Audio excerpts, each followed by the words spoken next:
Hello and welcome to Mr. C's video on picking objectives for PLPs for your personal learning plans. This is a process where less is more, and it's important for a couple reasons. I'm going to tell you why. First of all, simple sequenced objectives are really going to help you in a mastery model of learning. And if you're creating personal learning plans for kids, you're creating a mastery model for them to learn in. So simplifying them and really winnowing them down to the minutia of each individual objective and then sequencing them correctly is going to be a powerful experience for your kids.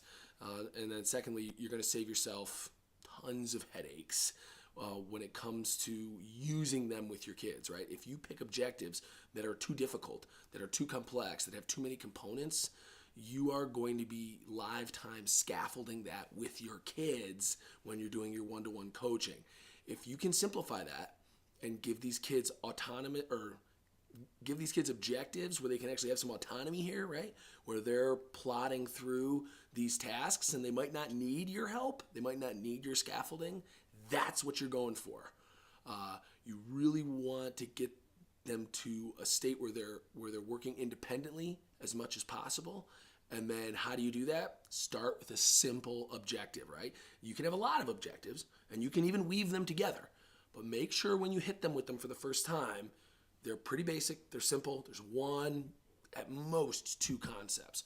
Okay, so I'm gonna show you how I kind of thought out my place value unit. And I'm gonna use the same structure that I showed you in the last video.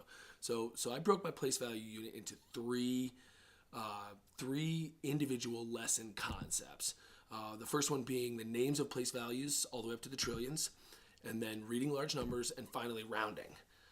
Okay, so you can kind of see there how I sequence them out, right? They have to know the names first, and that's going to help them to read large numbers, and then even furthermore, it's going to help them to round to very particular place values.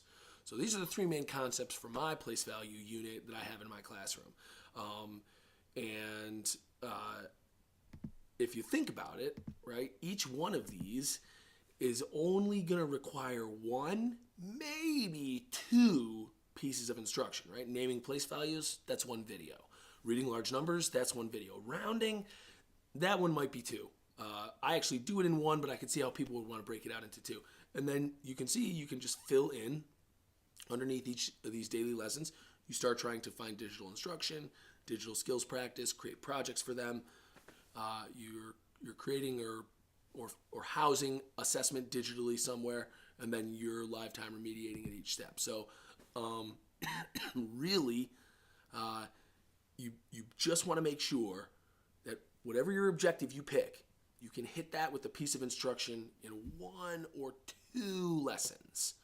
All right. If you're going to need more than one lesson, I would really encourage you to shave it down until you only need one, right? Shoot 3 lessons out of one complex objective, or find 3 videos that cover the 3 concepts or the 2 concepts in a complex objective, but give them to your kids one at a time in small pieces so that they have a chance of doing this themselves. Anyways, sorry about the rambling there. I want you guys to try this, but first, we're going to go over what you should know at this point. So when you're using PLPs, this is what, the 10th time I've said it, shave those objectives down into single serving objectives for your kids, right? And that way they're not going to need you so much in the process. And of course, sequencing is crucial. I mean, when you're doing this, you got to make sure you're putting them in order. I wouldn't want my kids rounding before they know the names of the place values.